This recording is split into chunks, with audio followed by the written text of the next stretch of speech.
To the ancient Greeks, the kingdom of Colchis was the edge of the known world, a land kissed by the gods, rich in wine and art. It was also ruled by King Aeetes, a man known for a cruel, hard heart and his absolute control over a legendary prize, the Golden Fleece. The king's daughter, Princess Medea, enjoyed the vast wealth of this realm. She was 17, smart, and highly privileged. But beneath her royal title, she was an eager student of wild witchcraft, learning to manipulate the dark arts away from her father's watchful eye. The quiet of Colchis shattered when a thick fog rolled in, bringing with it a young Greek hero named Jason. Barely more than a boy, he stepped off his ship with dark eyes and total confidence, marching into the palace to ask the king to hand over the prized fleece. Jason believed his noble blood and broad shoulders were enough to negotiate. He assumed he could walk into a foreign land and charm his way to glory, arriving without an army to face a ruler who had never shown mercy to an invader. King Aeetes didn't show his anger.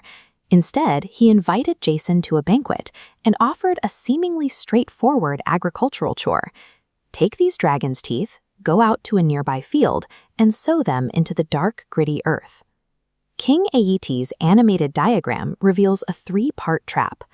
First, Jason must plow the earth using violent bulls guaranteed to gore him. Next, planting the cursed dragon's teeth instantly sprouts an unkillable skeleton army. Finally, Aeetes would smash Jason's ship with a massive rock. Jason didn't see the craftiness behind the king's smile. Trusting in his youthful strength and the traditional courage expected of a Greek hero, he agreed to the terms without a second thought. Jason left the banquet to prepare for the morning, calculating the physical strength he'd need to plow a field, completely unaware that he was stepping into a sequence of events designed to ensure he never left the kingdom alive. Medea wasn't at the table to hear Jason agree. Her father had dismissed her, claiming the conversation was men's table talk. So she slipped out, crept up to the minstrel balcony, and listened in secret as her father outlined every detail of the slaughter. As she listened, she found herself tearing at her hair and scratching her cheeks until they bled. She was instantly, overwhelmingly infatuated with the naive Greek boy, but she knew the terrifying reality of her father's absolute cruelty. The stress of the situation wrecked her physically. She retreated to her bed, oscillating between hot and cold, running a massive fever as she slipped into a dark, panicked sleep. Her subconscious forced her to live out Jason's impending doom. In her dreams, it was her own hands grabbing the horns of those thrashing beasts and sewing the cursed teeth into the dirt. The dream culminated with her standing before her father, demanding the fleece for Greece and Jason's hand in marriage. In response, King Aeetes flew into an unhinged rage at the ultimate crime of family betrayal. That nightmare clarified exactly what she was risking. Keeping Jason alive meant choosing to dismantle her father's authority, effectively destroying her own royal bloodline. The fever broke. Medea jolted awake, the sheets soaked in sweat, and slipped out of her room into the quiet, cool air of the palace corridor. She wasn't alone. Waiting for her in the dim light was Jason. They stood several feet apart, yet they swayed together like two trees caught in the same breeze.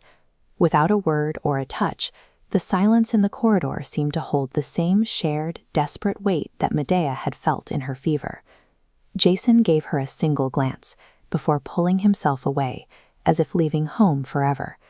Seeing the vulnerability of the boy who was about to be destroyed by her father's lies, Medea's fear of the king was replaced by a final, irrevocable decision to intervene. Medea moved back into her chambers, but she was no longer acting as the dutiful daughter of King Aeetes. She opened her books and laid out her tools. She relied on a deep understanding of rare plants and volatile compounds, pulling from an extensive pharmacy of lotions and powders to concoct a specific defense against the magic of the fields.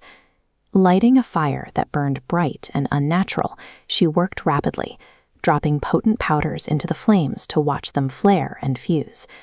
The result was a concentrated magical lotion. If Jason bathed in it before dawn, it would provide a protective barrier against the lethal horns of the bulls and the undead swords. Medea had taken her father's rigged game and systematically broken the mechanics of it. By leveraging her intellect and occult power, she ensured that Jason would walk into the fields with an advantage the king hadn't accounted for. In the dead of night, she sneaked out of the palace. Following a hidden path she knew from childhood, she navigated the rocky, wild coastline until she found the massive hull of the Argo. The Greek crew was fast asleep on the stony ground, exhausted and completely ignorant of the trap waiting for them. Only Jason was awake, sitting alone by the prow of the ship. Medea stepped out of the shadows and handed him the potion. She gave him strict instructions to cover his body in it, handing over the exact tool he needed to survive the morning. Classical history often paints Jason as the archetype of physical triumph, boldly claiming the Golden Fleece through pure martial prowess. But his sword was secondary to the help he received. The great Greek hero was saved entirely by a 17-year-old girl. It was Princess Medea's intellect, her deep knowledge of dark magic, and her calculated rebellion that truly conquered the impossible trap of Colchis.